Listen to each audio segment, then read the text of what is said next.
Welcome to another episode of the Funky Marketing Show. Today, we'll talk about the topics we didn't talk that much on this podcast. We have a guest, Taran Hughes, somebody who I've been willing to have on the show for a while now. I don't know why we didn't make it happen before. But anyway, we're going to talk about sales mindset, sales enablement, investment raise, deck developments, startup pitching, all those nice, interesting stuff. So prepare your questions. But before that, let's hear that funky intro, and then we go.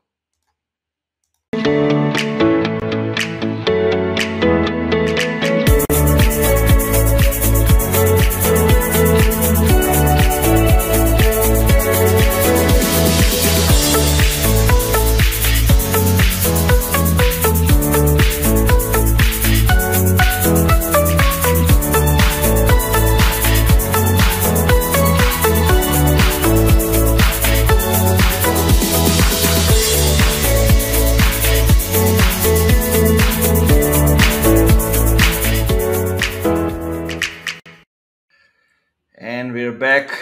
Taran, welcome to the show. Hello, and thank you very much for having me. It's a pleasure. So I've been thinking of how should I introduce you, and there are so many things to be said. Just looking at your career and in sales, in telecommunications, but the thing where I first heard about you is when you started to do pitch slap with Zneb. So so I decided, okay, this is something interesting, and I love that approach around the whole thing that you did together. We're going to talk about that as well, but maybe it's a good thing that you sum it up a little bit of who you are, where you're coming from, and why you are here talking with me about these topics that we mentioned. Well, thank you very much. Who am I? Taran. I'm from the UK originally, now living in Spain. I have been here for the last 6 years. I moved over for about half a year to finish writing my first book. That became a very long period of time. I wrote 2 books. I stayed because I like the climate and the weather and the food. And it's been a great opportunity to meet some amazing people, one of which was Zineb, whom you just mentioned, who I met when I was investing in a startup, actually. And she was a CMO, and then that didn't come to anything, but we ended up working together anyway later on, did a few little collabs, and then we came up with the idea of Pitch Slap, which came to us at the beginning of the pandemic, and we've been firm friends for many years, and it's been incredible as a gateway into many different conversations and meeting new people like yourself too. Yeah, I think it's incredible what one small, let's call it a show or whatever it is, do for you, right? It doesn't have to be fully produced, fully edited. It's just that you have that vibe around something that you're passionate about and you give value. Yeah. Yeah, the production quality in the earlier days of Pitch Slap weren't that high. Zineb was in her apartment, I was in mine, and we were doing it over the internet, but we cobbled it together. But the key thing that made it successful, and I define success as we had founders coming from 33 different countries. We had investors, we had founders watching and listening from many different countries, consistently for 9 months when we were doing it as just a weekly show. So for me, that was the power of the value that we were delivering, and I think there was a desire and need to hear some of the things that we were saying, because I think we brought a fresh perspective to what pitching is about, because essentially it's sales and marketing. It's that beautiful marriage of both of those things. And when you demystify it, it becomes sequential and it's easy to execute. But I guess a lot of people, if they don't come from that background, it's just this sort of black hole of scariness that, I've got to build a deck or I've got to pitch something and I've got to tell you everything. And that's where it starts to unravel. Yeah, totally agree. I mean, I've been working a lot with Impact Hub Belgrade, and I've been in charge of getting early stage, even very early stage startups into the pre-accelerator they had over there. So I heard a lot of pitches and a lot of startups, and there is really everything around there. So there's those that are actually startups, those that are not even startups, but people are, gathering together to work on something. And only that by itself is motivational. And then, if, what each of these things they are building can do to, I don't know, to small community, to a big community, to wherever is their goals, that's something significant, worth paying attention to, and giving feedback and gathering them in the right direction. Definitely. So there is one thing that you posted recently. I wanted to kick it off with that, and I'm going to read it now. Despite the high risk of failure in new ventures, engineers and business people leave their jobs because they are unable or unwilling to perceive how risky a startup can be. Harvard Business Review said that, and you had a question: do you think VC-funded companies attract talented people by appealing to a lottery mentality? And I don't see that many, thought-provoking questions and posts on LinkedIn. That's why this one got my attention. So let's get into it and talk a little bit about it. Sure.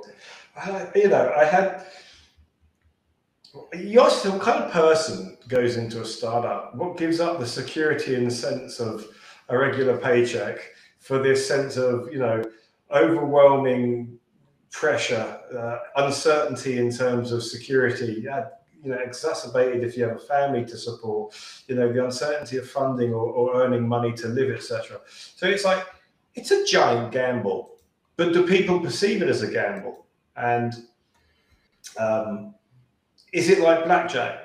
And you play a few hands, you lose, you keep playing until you win, or you give up the game and go and get a job doing something else. And from my own lens, it was very much a case of, well, age plays a huge determining part in this. I think if you're younger, let me reframe that. A friend of mine said to me, how do you decide whether you're going to do something? It seems really risky, Taran. You're going to get into a startup. So, well, I'm still, quote unquote, young enough. I'm 49. I'm young enough to recover from a failure. That's how I look at it. It's not will it fail, it's can I recover and how quickly.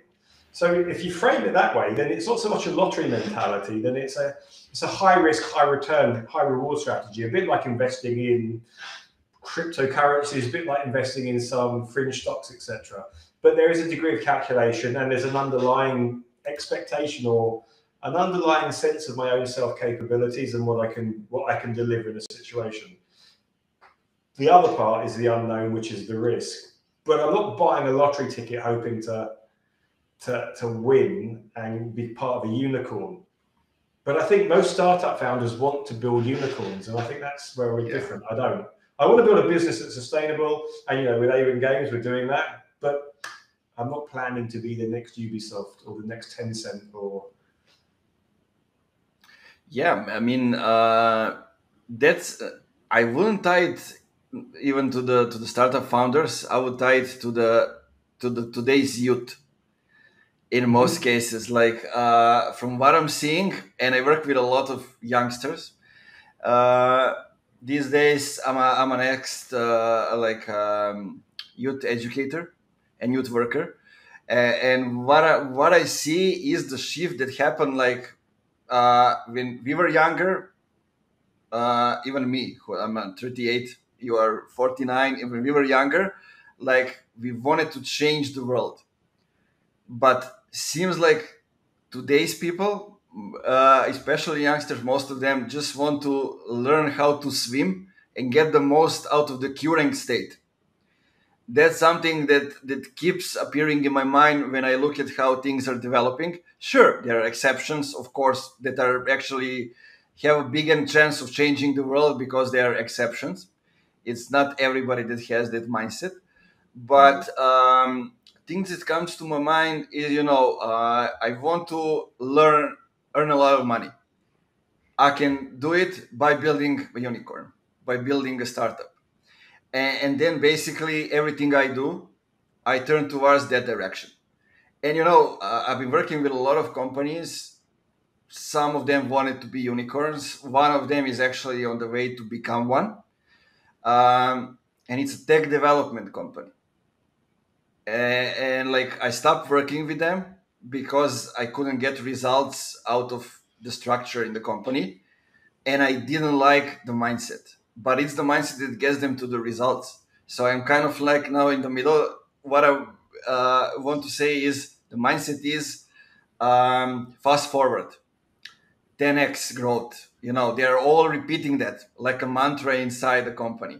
Now they have a great guy who was on my podcast, like Niko Slavnic, who is CMO, who knows how to do it and opens each new market every month, no matter how small it is, and that's how they keep growing. But it's all very much aggressive because Accenture is the Northern Star, and they are, somebody that's coming from Serbia, and it's, looking from our perspective, it's really admirable. On the other perspective, it's like, okay, maybe I want to get on the train for a couple of months and then I want to get off. So just a few thoughts around the topic. No, I completely agree. You're right. Everything is geared towards hypergrowth and acceleration. But I think what's lost in that scramble is the realization that the process is catabolic. It actually consumes the core of the fabric of the company, the people, the resources that is actually consumed in propelling it. I worked for a telecoms company for a number of years, and they went through a massive round of acquisitions. I think in the end of something like 35 acquisitions in 8 or 9 years, which is an incredible number of acquisitions. And it's just absorb, pick out the bits you want, discard the rest. And everybody is just working towards this mythical event, which was the IPO when we listed. And don't get me wrong, I did very well out of that, so I'm not complaining. But it also gave me perspective that actually this process is great conceptually, but it's not great for the component parts. And like you, I had to distance myself from those kind of environments. And I think that's what really drove the creation of the conscious sale as a concept in the book, which is this idea that, there are better ways of being when we conduct business, and there are better ways to operate as individuals collectively in an organization. It doesn't get in the way of capitalism, but it means that we're more mindful and more present in what we're doing. We're much more connected to the work that we're undertaking rather than it is as a means to get to a future state, or in your case, we were talking that unicorn status, which is what everybody's pushing for. And it's that realization that the value is here in the work you do in the moment, and it's not you will be successful in the future. Yeah, I think we are the ones that appreciate the journey more than getting to the goal. I mean, it's important to get to the goal, but while you are on a journey, you need to change yourself, change your environment, change the company to get to the goal. Yeah. And then all depends on you. How much are you willing to change? And are you willing to change all those things and all those, rules that you put yourself on your behavior, on the way you act, on the way you work, on the way you live? Now we get into the Stoics. I have Marcus Aurelius somewhere here. I was trying to read the books on your shelf, actually, but no, you're right. It is, and I am an advocate of looking inwards rather than looking outwards. I think if you want to fix the world, fix yourself. Yeah, because that's where you really make the difference. And I've been on I hate the expression because it sounds so trite, but on a journey, if you want to call it that, of self-development for the last 10 years. I was forced into it from a very dysfunctional working approach and completely at odds with my own sense of well-being as part of this machine part in the company and in society. So it forced me to really look inside. And I now recognize that a lot of people who want to go and change the world and get people to change their behaviors, I understand the intent, but I think if we start with ourselves, act as an example that is beyond reproach, live by those values, it will ignite in the next person more powerfully than telling people they need to change because they're whatever they are doing or being, or however they're not doing or being, etc. Love it. So let's get into the do we actually need to raise an investment, and where is the time when we actually need it? It's a Because great question. I think we got into talking all around. I see maybe it's a little bit lower now while we are in, let's say, the crisis, or it's just coming, but at least in Serbia we can feel it a lot. But do you actually need an investment? Because like working with a couple of now, let's call them startups from the US outside of tech, maybe I can put them in a bracket of like digital transformation of certain industries, like the moving industry or some others. Like I see that companies getting money for something which is just copying a few things from other industries. Like we're gonna be this in our industry. We're gonna be this in our industry. Not going from the customers, developing something that is truly important. Yeah, I mean, it's a great question. It was someone asked me that question about a year ago, and I said, well, actually don't raise if you don't have to, because working with VCs or financiers just introduces a whole host of challenges and constrictions and considerations that you otherwise wouldn't have to deal with. But I guess if we go one step back and say, well, why? What kind of business do you want to grow? Okay, I think there's a romanticization about unicorns, and everybody strives to build a unicorn. Where I think people should try, I say should. My understanding is it's better to try and solve problems and do something really well from day one, so it actually generates value for the person, then you get paid for that value, and then you scale that over time, rather than use weight of effort, energy, and resources to build something up that will eventually be monetized in some way, shape, or form. So what I guess I'm saying inarticulately is people are focused on building a tech behemoth rather than a business that solves a problem. Okay, if you start with the position of I want to build a business that solves a problem for somebody, usual avenues of family and friends and the various different approaches to raising the capital to start that, I think is great. If you have to go and raise money to get it beyond conceptual stage, then you're playing in a very different field, and unless you come from an Ivy League background, it's unlikely that you're going to get that backing. That's my take on the situation. Yeah, that's a good approach to it. Because like I look around me, and I see like most companies, at least here in Serbia, are managed to get like we were a tech development environment with a strong technology background. But now like we're a shift, kind of making a shift from outsourcing tech development to building the products, and to be able to get the people that you need to build products. Basically, for that you usually go and get the investment. Sure. I mean, listen, the investment is an integral part of the growth of the economy. So Exactly. you asked me, should we go and get it? If you can avoid it to the last stage possible. But there are going to be times where, and this is the nuance and the difference. Investment is there to scale an already successful idea or business, rather than there will always be the outliers where they're going to fund some research that may prove to be super lucrative. But more often than not, an investor wants to put money into something that will just make it get to where it's already going, but get there faster. That's it. I don't want to validate. I don't want to pay for your hypothesis validation. I don't need to give you money so that you can go and find out if the market will or won't buy it. I want you to come to me and say, look, actually, this is a situation that I happened across because A, I was working in it, or B, I've fallen into it through circumstances. And there's this inherent problem that, I looked at it 100 different ways. This is fixable. This is what the demand for it is because I've spoken to the people. They all say they would give me money to do this. I just need the capital to make that happen over a period of time.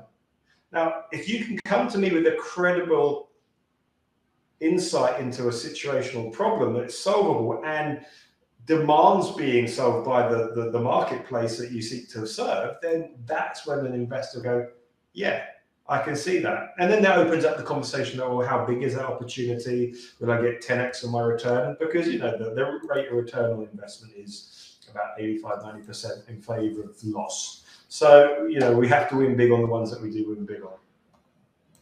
Yeah, I mean, it's just mathematics, right? From that perspective, and I think you actually answered my question, my next question that I was willing to ask, and it was like, what are some, you know, simple ways to immediately improve your investment raise? Because like, but what you said, if I can just get one thing out of it, is, you know, prove that something is working, and you'll get the money to get it going and get it to the next level. Yeah, I mean, this is one of the beautiful things about the due diligence process, right? Because I'm an advocate, a staunch advocate of founders being the first salespeople of the company, because no one is going to understand the nuance of the situation, the challenges, the problems, etc., as acutely, and no one's going to have as much skin invested in the outcome, successful outcome of what you're doing, so they're going to try on that. So, I've just lost my train of thoughts. Where were we? A founder as a first guy that sells the product or the service. Yeah, so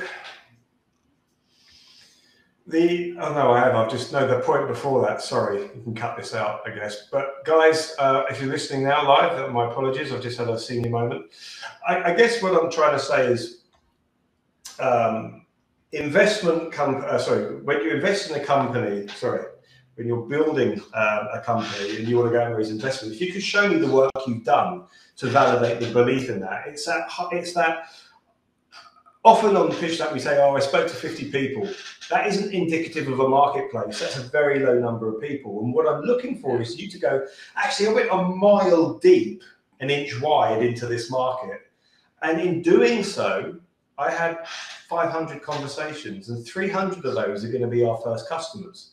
Because we got so used to speaking, and they got so comfortable in telling, and they were appeared so interested in the solution that I can go and say, hey, pick up the phone. I have this now. It's live. Do you want to take it? And you've already built your preliminary market and your preliminary prospecting base as a consequence of validating the idea. Sorry, it took me a while to get there, but the point being that that's super valuable because it's a process. Then you go, okay, validation leads to sales. Sales leads to, you know, promotion of the value that you can then expect to get as an investor. So all of these things are critically intrinsic in the process of raising money. Yeah, you reminded me of a thing because I was just spending a half a day working things and like 30 minutes looking back on the things and seeing what we can improve. And like, you know, just hearing somebody say that, oh, we had like 50 conversations.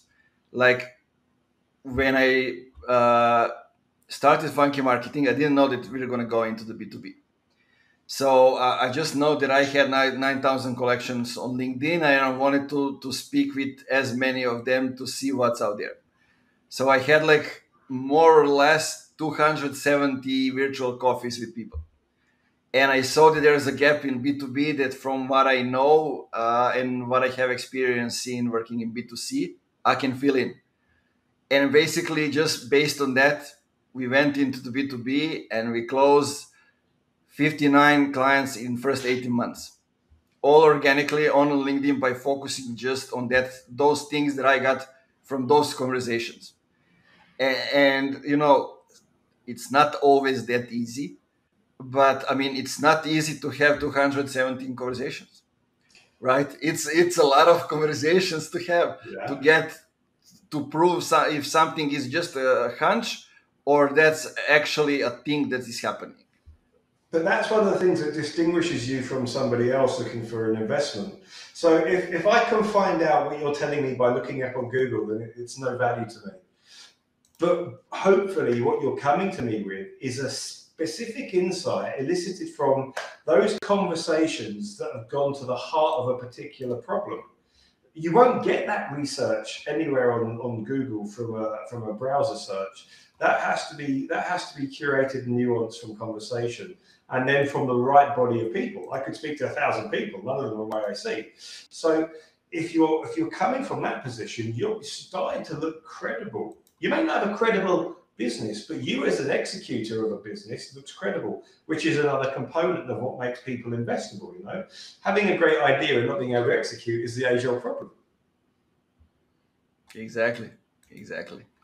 Um, let's see what are some, because I want to make it practical.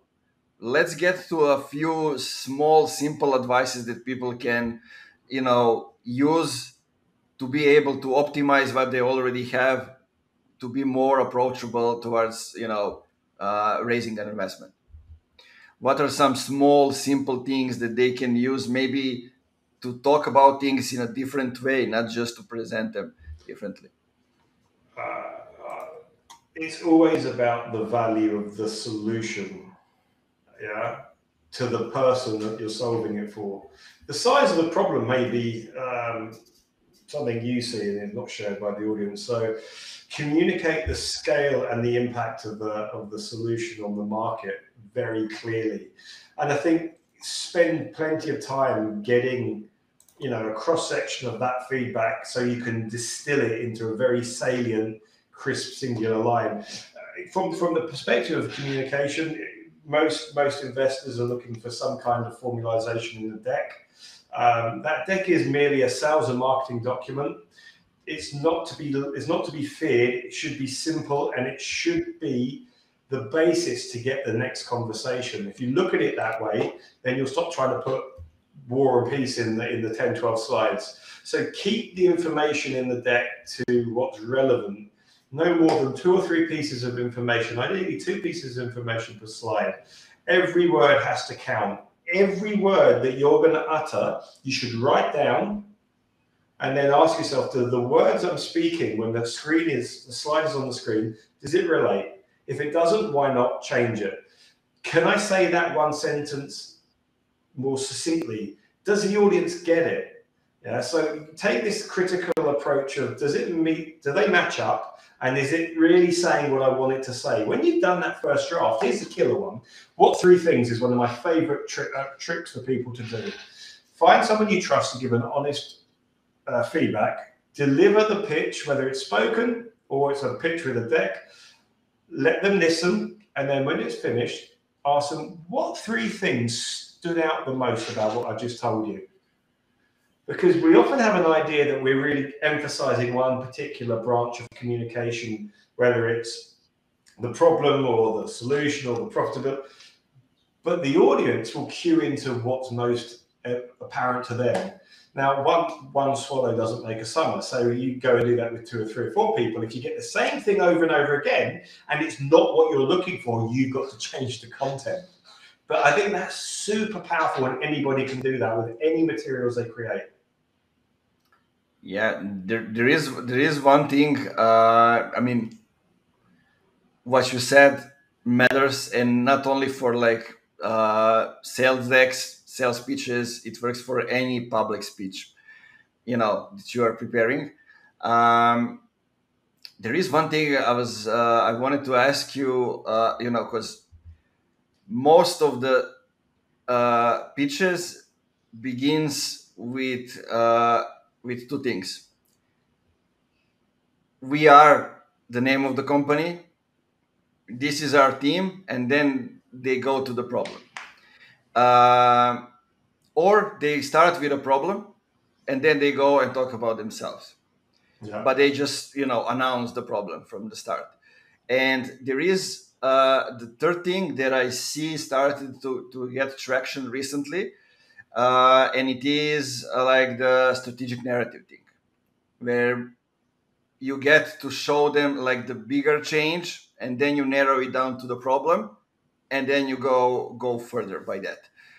What do you think? Which of these things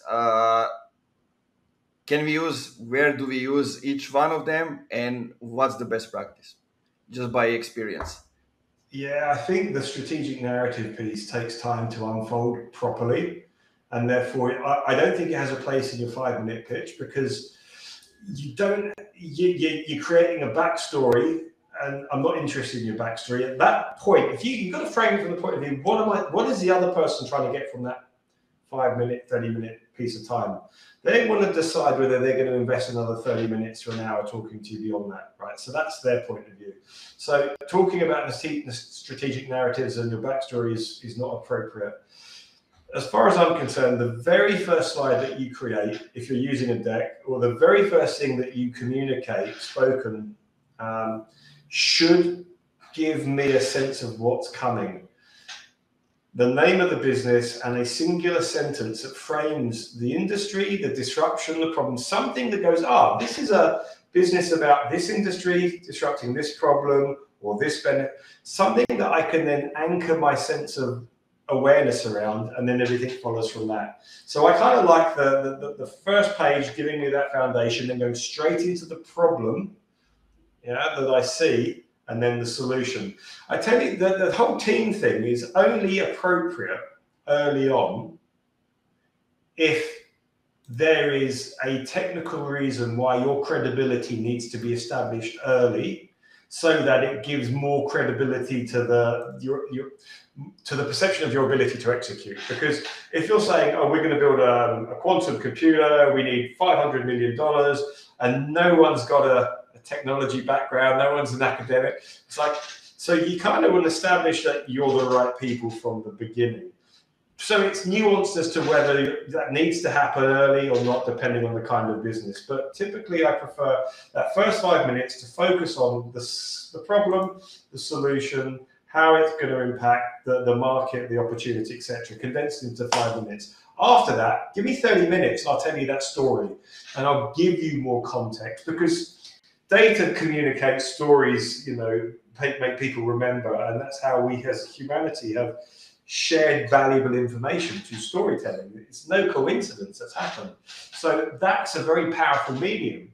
And it also speaks to the type of person that you might have on the other side of the screen or in the room. Not everybody processes information in the same way. So if you have some nice cold data, that's going to appeal to someone who's very left-brained. If someone who's a lot more emotional in their evaluation, they're going to want that story to connect with. So not everybody interprets information in the same way, nor are they going to take from it what you think is coming out of it.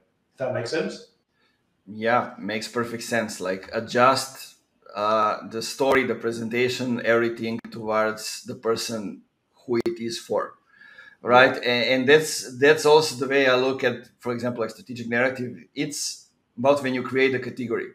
It's not when you do a pitch for something else. So you need to have a context. It's to arm your salespeople to kind of spread the story around. Talking about sales, let's get a little bit into those things where you wrote a book about, like about conscious sales. And the question that I want to ask you first is, how can we actually improve the sales mindset?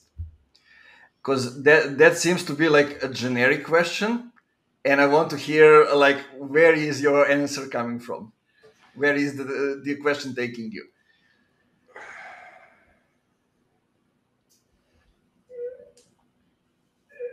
Sales is like a small child that's been allowed to grow up without the right discipline, and it's become an unruly teenager, and it's proving to be difficult in the family unit of business, etc. So we're having some really bad practices playing out. So my answer is we need to go back to the way that we create salespeople. And before that, how we create human beings and how we prepare them. And I think one of the things that I tried to do in the conscious sale was introduce mindfulness and mindset and presence awareness in a non-woo-woo type of way, because salespeople, we're very critically cynical about these things, and it sounds woo-woo, we'll probably dismiss it. But there's some really, really cold science in this that can't be refuted.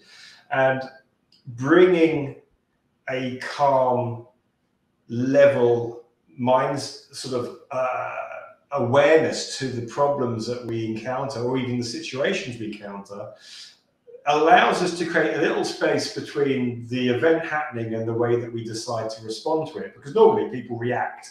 Everybody just reacts to things. So we react to the difference in the market. We react to the competition's responses. We react to the sales manager having a go at it. So rather than just stepping back and working from this foundation of calm and saying, okay, none of this is a problem. It's just how do I optimize the results I get? Okay. If half of my energy is trying to manage these ideas that are spinning around in their heads, because a lot of the things that people deal with are completely below the radar for everybody else. We've all got this little voice in our head, well, most of us do, and it doesn't always say nice things, and it doesn't always speak up when it should, and sometimes it doesn't shut up. So it's learning to understand how to harness your innate power to get things done from these three core tenets of being in an elevated state of being, making yourself more resilient and more energized than your normal baseline of operation. It's like climbing a hill. You can see further. If you're in a forest and you can't see the way out, but you climb a hill, you can see direction. It gives you a sense of purpose. It encourages you. So it's helpful. But most people live without intention, or we have an intention that's linked to some intangibility. So we talk about success. Success is not something to be appreciated or enjoyed in the future. It's something that you should experience in the now, because it's a feeling. It can't be experienced any other time than in the present moment. So it's drawing people's awareness back to this present moment and how they can be more effective if they're completely connected with what they're doing than if they're thinking about, if I do this, I'll get to that goal, I'll get to my quarter number, I'll get to my commission check. So to make a better sales mindset is to first of all take a look at who you're being in this moment. Are you super noisy in your head? Are you always sort of flittering from one thing? Do you find that your sense of well-being or how well you're doing is very much in the hands of other people? Do they determine how you feel by the critique or the positive endorsement they give you? All these things allow you then to start taking stock of where you are at this moment.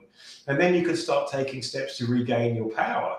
And it is genuine power, because people can say stuff and it goes, well, it doesn't affect me like it would do before. So it's this process of self-awareness and then building practices that will help you become less aware of the ripples in life, the little road bumps that we might otherwise call disasters.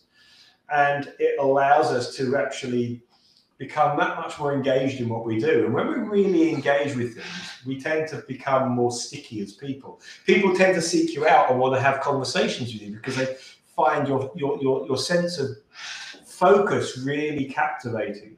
And then you start sparking with ideas with these people and you get proper connectivity, proper communion. Now, you talk to people in a much deeper way, which results in better relationships. Relationships are a foundation of trust. Trust is what business is built on, and that allows you to quote unquote experience the success of being a salesperson. But it's not about the money. It's about that in the moment, getting that done, and everything else becomes a byproduct. There's a bit of a long-winded answer there. No, it's a great one. It got me into thinking of some of the things and prove some of the things that that it is there. Because like I always get back to myself. I never consider myself as a salesperson. But we're starting a company. I needed to sell, and I did it well because I did my research and I understood who I'm talking with. And I didn't want to actually sell to anybody. I wanted to build relationship with people. And there is one sentence that I was using. I use it in Serbian. In English, it would be, I would be enlightened to hear more about you. And there were people responding, nobody ever asked me. Nobody ever said they would be enlightened to hear about me and my life and my business and my work. But it's just like that, those things that got you differentiated is that what you are saying, is it trustful enough that they believe that you truly want that it isn't something behind it, as you said, for example, like the money or whatever it is pushing you. 100%. That's what I talk about as congruence. Because if you think about it, we as a human, as a species, we create on 3 different planes. We create at the level of thought. Nothing in the world that has been made didn't start off as a thought. So everything starts as a thought, then it gets communicated verbally. We speak it, we share that thought with another, and we try and create more energy around building that into a reality. And then the final thing is our actions. We take action. We pick up the hammer, we cut the timber, we build the table, whatever it is. So when we're congruent of our thoughts, words, and actions, everything we do becomes amplified and becomes more potent. When someone says one thing and they're thinking something else, there's that little bullshit meter going on. I don't trust you, Mr. Salesman. I just think you're trying to get my money.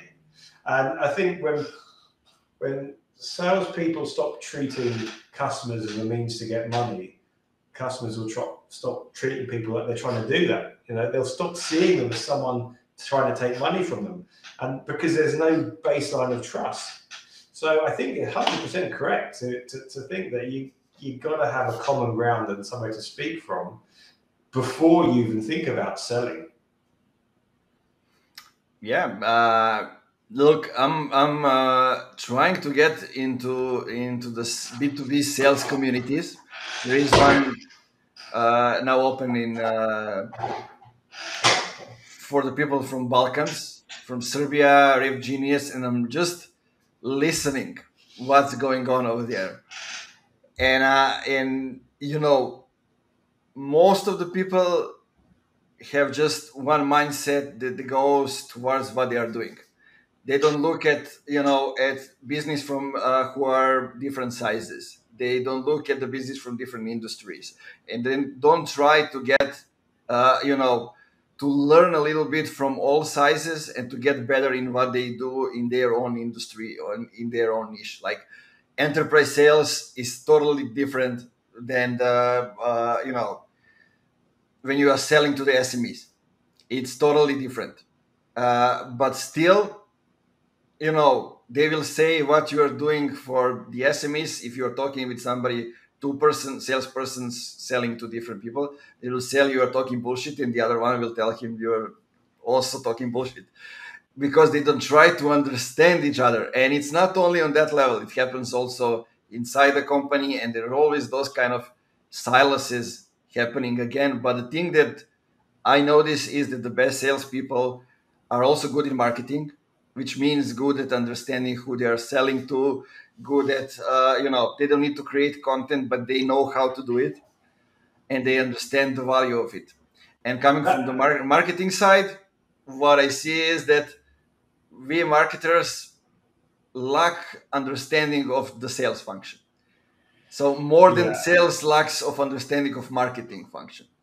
Yeah, I think I'd be inclined to agree. I mean, Zineb and I have spoken endlessly on this topic, and it's I'm very much of the belief that sales and marketing are the same coin. It's the same coin, just opposite sides. You can't have one without the other in a well-functioning organization. And there has been very much a separation historically there's been a separation between the two, and they kind of acted independently of each other to the detriment of everybody in those departments. But I believe that, well, I didn't even realize some of the things I was doing in my sales role were marketing, because they weren't being done by marketing. It was just things I did. And then I kind of get reset on that, and I was like, okay, so there's the boundary I couldn't determine where sales began or ended and marketing started or stopped. And I think, this is a controversial thought. I think LinkedIn is very much dominated by marketing rather than sales.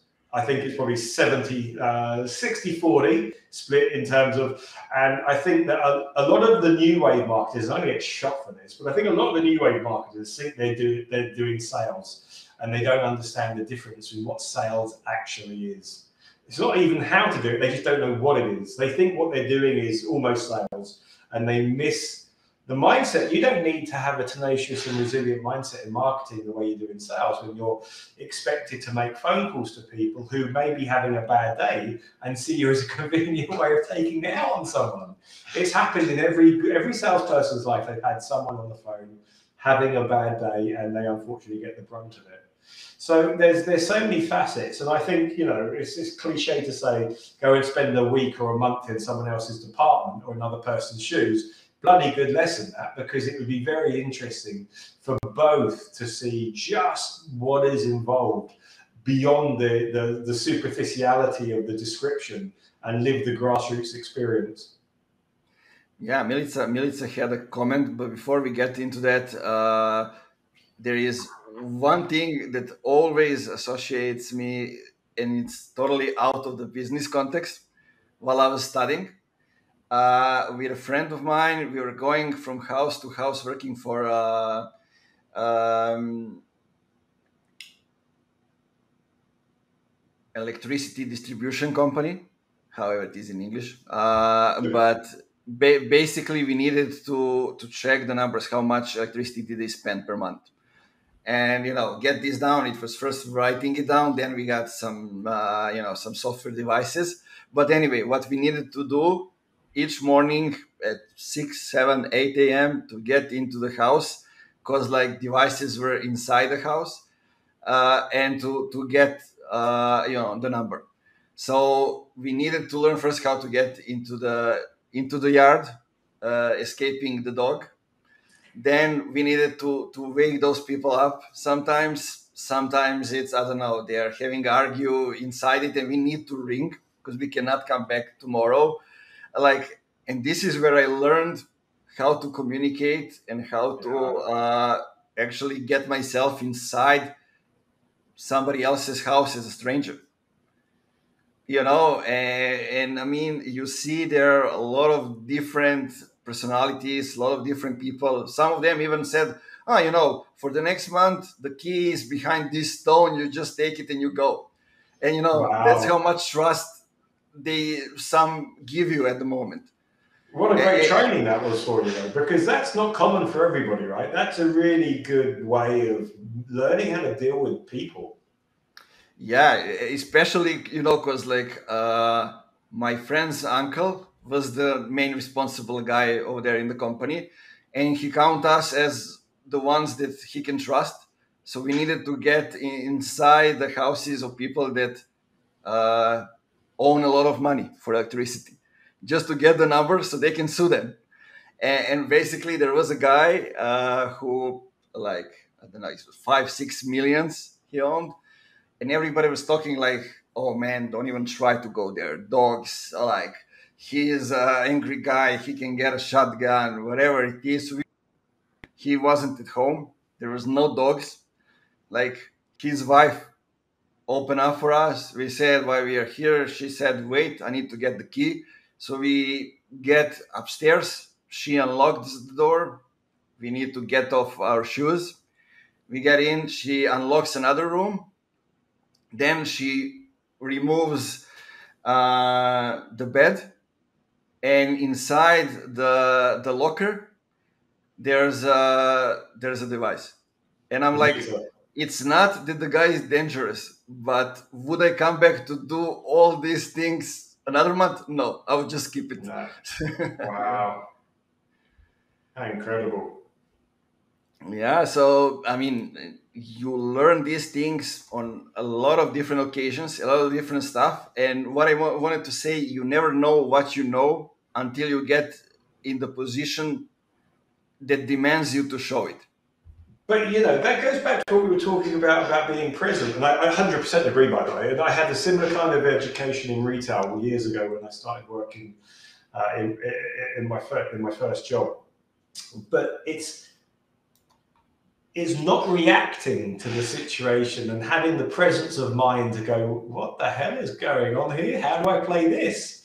And not just being a non-player character in a game and just sort of going through the motions. It's like, actually, I've got to take control. I've got to get past this level. Life is a computer game, right? So it's a computer game.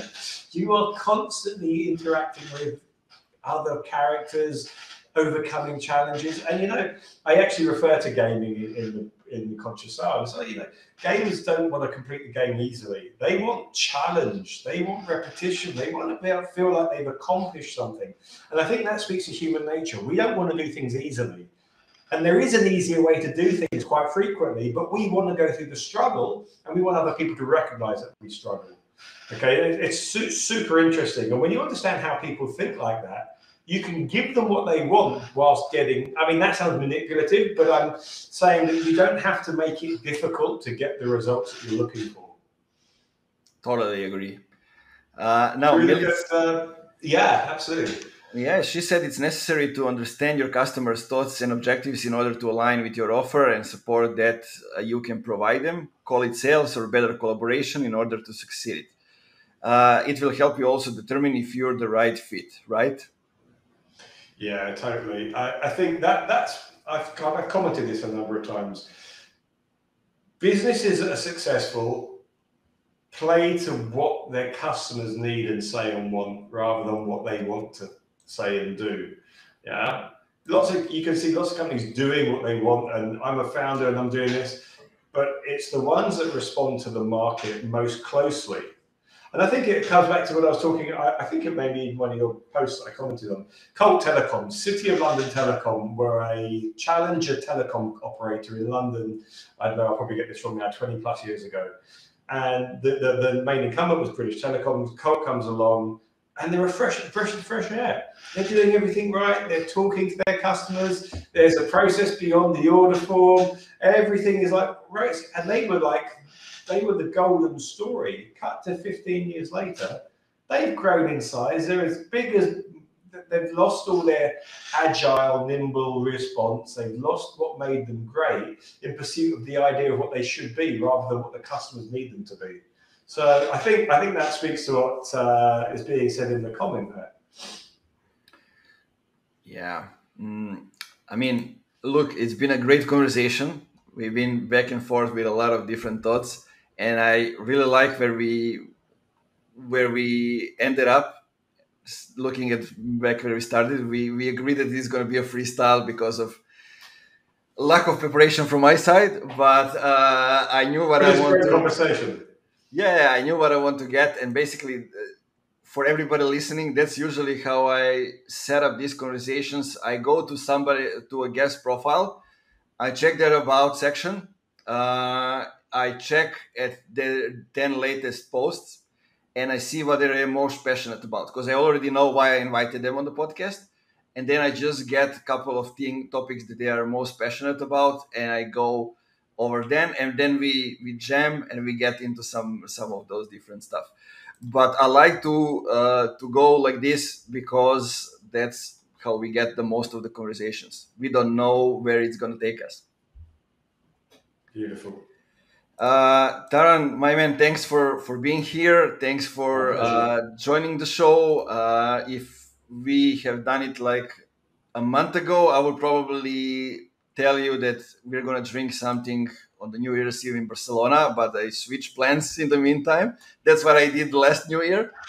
So maybe a year after this, but I very much want to leave an open door to invite you. We're going to start business talks networking here already going on, and I would like you to join us on one of the conferences we're going to organize.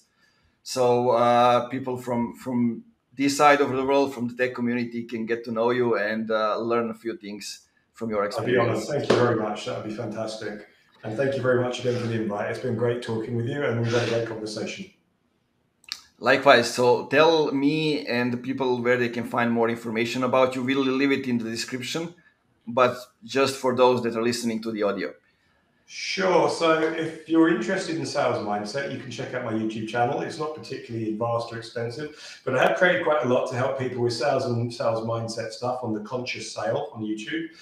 You can find me on LinkedIn also under my own personal brand, and you'll see links to the companies I'm involved with, like Pitch Slap, if you're a tech founder looking for feedback on how to improve your pitch, etc. Reach out, connect, say hi. It'd be great to speak to you all. Yeah, guys, make sure you do that. And before all that, stop, go back to the beginning of this episode.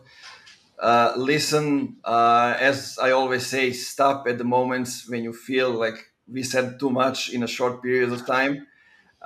Consume it. Go back to Taran, ask him some questions on LinkedIn, uncover everything that we said. I mean, this is all with a goal to make you better at what you do. And for the end, to everybody, just as we always say for the end, keep it funky. Have that little extra edge to whatever you do. Bye bye, guys.